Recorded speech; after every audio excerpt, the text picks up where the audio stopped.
आज हम मोदी के मंत्रिमंडल विस्तार के बारे में बात करेंगे। तो इसके लिए कुछ इम्पोर्टेंट टॉपिक हैं। वे कौन कौन से टॉपिक है ज़रा देखेंगे। मुख्य बिंदु आज के रहेंगे हमारे। सबसे पहला मुख्य बिंदु है किसने दिए इस्तीफे। दूसरा हमारा रहेगा नए कितने मंत्री बने विस्तार अध्ययन। फिर रहेगा मोदी कैबिनेट विस्तार क्यों आवश्यक। और चौथा है हमारा अन्य तथ्य। तो देखिए, सबसे पहला जो हमारा टॉपिक रहता है वह रहेगा मोदी कैबिनेट विस्तार क्यों आवश्यक। दोस्तों ध्यान रखिएगा, मोदी ने कैबिनेट विस्तार किया वो क्यों आवश्यक है, उसके पीछे कई सारे तथ्य इसमें छुपे हुए हैं। पहला तथ्य है कि मोदी ने कैबिनेट विस्तार किया, इससे पहले हम देखते हैं कि ये हमारे परीक्षा दृष्टि क्यों इम्पोर्टेंट है। इसमें एक तो आपके रेल मंत्री कौन बने, स्वास्थ्य मंत्री कौन बने और इसके साथ साथ ही शिक्षा मंत्री कौन बने। ये बड़ी भर्तियों के अंदर यहाँ से प्रश्न ज़रूर पूछेगा जो कि आपके परीक्षा के लिहाज से बहुत ही ज़्यादा इम्पोर्टेंट रहेगा। तो हमारा पहला जो पॉइंट है वह है मोदी कैबिनेट विस्तार क्यों आवश्यक रहा है। मोदी कैबिनेट विस्तार इसलिए आवश्यक है, ये हम देखेंगे। दूसरा है किसने दिए इस्तीफे। तो इस्तीफे किन किन लोगों ने दिए हैं वे भी हम इसके अंदर विस्तार रूप से अध्ययन करेंगे। दूसरा, नए कितने मंत्री बने उसका हम विस्तार रूप से अध्ययन करेंगे और ये आपकी परीक्षा की दृष्टि बहुत ज़्यादा इम्पोर्टेंट रहेगा। चौथा है अन्य तथ्य, जिसके हम चर्चा बाद में करेंगे। दोस्तों यहाँ से एसआई का एग्ज़ाम जो है आने वाली भर्ती है, इसके बाद आपके पटवारी है, इसके बाद आपकी अन्य जितनी भी भर्तियां हैं, जहाँ जहाँ समसामयिक लगता है वहाँ वहाँ यहाँ से प्रश्न पूछेगा।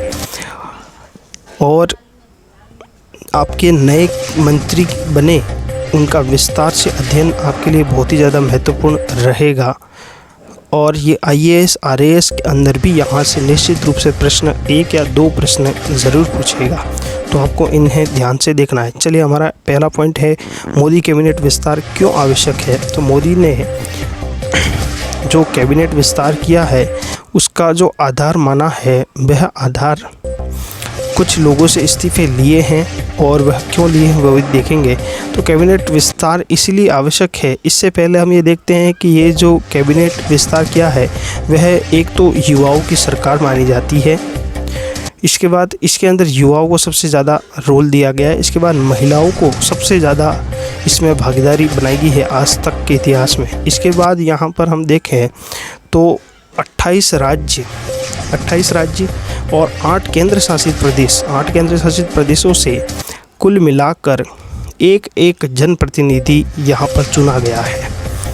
प्रत्येक 28 राज्य और 8 केंद्र शासित प्रदेशों से एक जनप्रतिनिधि को यहाँ पर हम चूज़ किया गया है। इसके बाद इस जो ये कैबिनेट विस्तार हुआ है, इस द्वारा यहाँ पर इसे साक्षर मंत्री आपको यहाँ पर ज़रूर देखने को मिलेंगे। टोटल 68 मंत्री जो हैं वह ग्रेजुएट मंत्री हैं। आपको डॉक्टर भी मिलेंगे यहाँ पर और कई सारे अच्छे मंत्री भी मिलेंगे। तो ठीक है ना। तो यहाँ से आपको ये बात ध्यान रखनी है। यूपी से सबसे ज़्यादा 7 हैं। इसके बाद युवाओं को भी लिया गया और महिलाओं की संख्या भी यहाँ पर दी गई है। तो मोदी का कैबिनेट विस्तार इसलिए आवश्यक है क्योंकि इसके अंदर कुछ पुराने लोग हो गए थे, उनसे इस्तीफे मांगिए, मतलब उम्र के हिसाब से ज़्यादा हो गए थे, उनसे इस्तीफे मांगे हैं। और कुछों का प्रमोशन किया गया है, कार्य के आधार पर, उनका परफॉर्मेंस के आधार पर उनका प्रमोशन कर दिया गया है। उन्हें राज्य मंत्री से कैबिनेट मंत्री बना दिया गया है, राज्य मंत्री से कैबिनेट मंत्री बना दिया गया है। तो इस तरीके से यह जो विस्तार है वह किया गया है।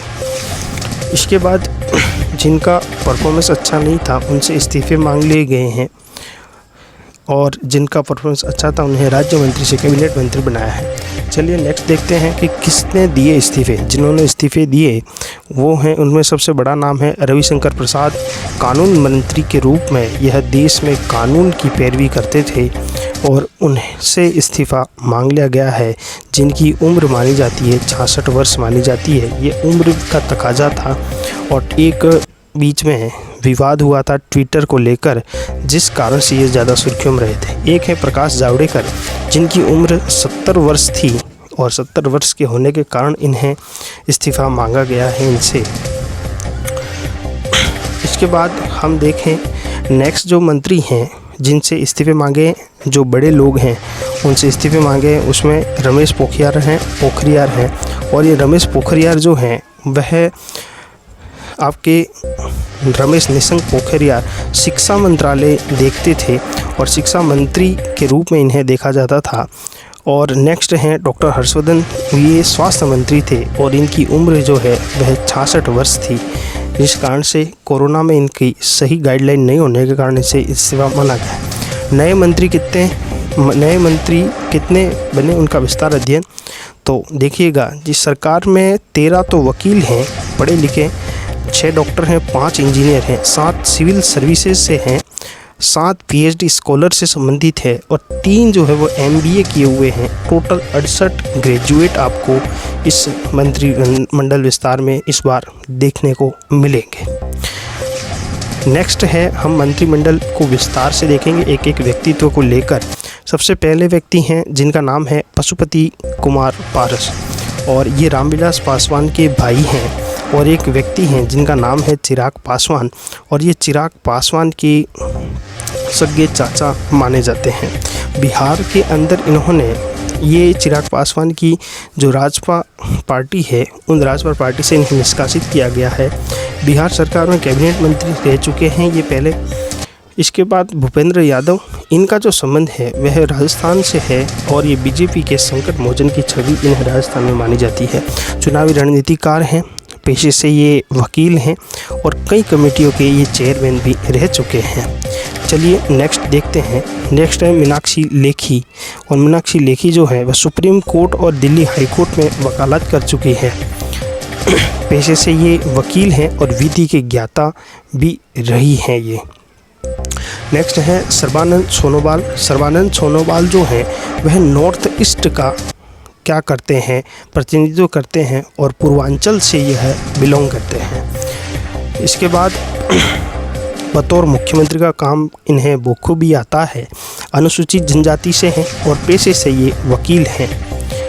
नेक्स्ट ज्योतिराज सिंधिया और ज्योतिराज सिंधिया मध्य प्रदेश में इन्होंने बीजेपी की अहम भूमिका निभाई थी। इससे पहले ये कांग्रेस की सरकार में थे और कांग्रेस की सरकार का पलड़ा इन्होंने हल्का करके और ये आगे बीजेपी के अंदर ये पेशे से वकील हैं और ये 50 वर्ष इनकी उम्र मानी जाती है। ये मनसुख मांडविया हैं और मनसुख मांडविया को स्वास्थ्य मंत्रालय दिया गया है। ये डॉक्टर हर्षवर्धन की जगह आए हैं। देखिए विस्तार अध्ययन है। 30 तो कैबिनेट मंत्री हैं, पहले 24 थे, 28 भाजपा के हैं और 2 जो हैं वो सहयोगी के हैं। आप इसमें नाम क्रम वाइज देख सकते हैं। 30 कैबिनेट मंत्री टोटल हैं, देख सकते हैं आप। राजनाथ सिंह, अमित शाह, नितिन गडकरी, निर्मला सीतारमण और इस तरीके से हैं। उम्र इनकी दे रखी, इनके राज्य दे रखे, नए पुराने जो भी हैं वह आपको देख सकते हैं। आपके राजस्थान से आप देख सकते हैं यहाँ पर एक तो आपके हैं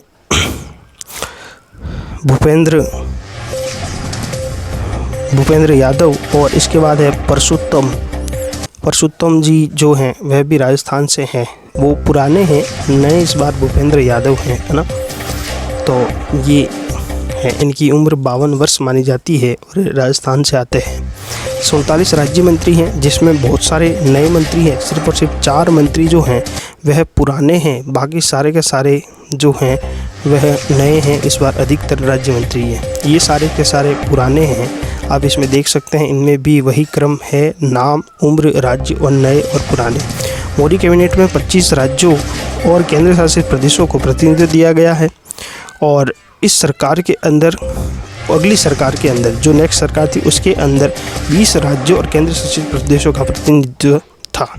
इस बार 25 राज्यों से और केंद्र शासित प्रदेशों से प्रतिनिधित्व दिया गया है। ये आप देख सकते हैं स्क्रीन के ऊपर जो आपको ये फ़ोटो दिख रहे हैं, ये सारे के सारे कैबिनेट मंत्री हैं और ये सारे के सारे इस बार किन्हें प्रमोशन दिया गया है और कैबिनेट मंत्री बने। कुछ आपको नए चेहरे भी इसमें देखने को मिल सकते हैं।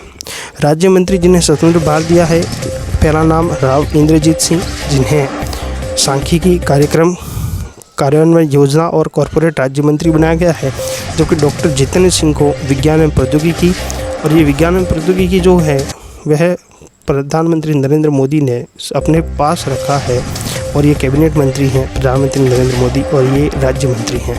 उसके बाद पृथ्वी विज्ञान प्रधानमंत्री कार्यालय, कार्मिक, लोक शिकायत, पेंशन, परमाणु ऊर्जा एवं अंतरिक्ष विभाग राज्य मंत्री जितेंद्र सिंह को बनाया गया है। ये आप देख सकते हैं टीम मोदी के 28 नए राज्य मंत्री, और इनके अंदर आप इन सभी को नामों को और उनके जो भी उन्हें नए मंत्रालय सौंपे गए हैं वह इनके सामने लिखे हुए आप इनका स्क्रीनशॉट भी ज़रूर ले सकते हैं। तो ये आपके नई चीज़ें थी, आप इन्हें अधिक से अधिक शेयर कीजिएगा और वीडियो को लाइक कीजिएगा। धन्यवाद। अपन मिलते हैं नेक्स्ट वीडियो के अंदर, और हमारा प्रयास है आपकी परीक्षा में यह आपके लिए बहुत ही ज़्यादा सहयोगपूर्ण रहे। धन्यवाद। आज के लिए इतना है।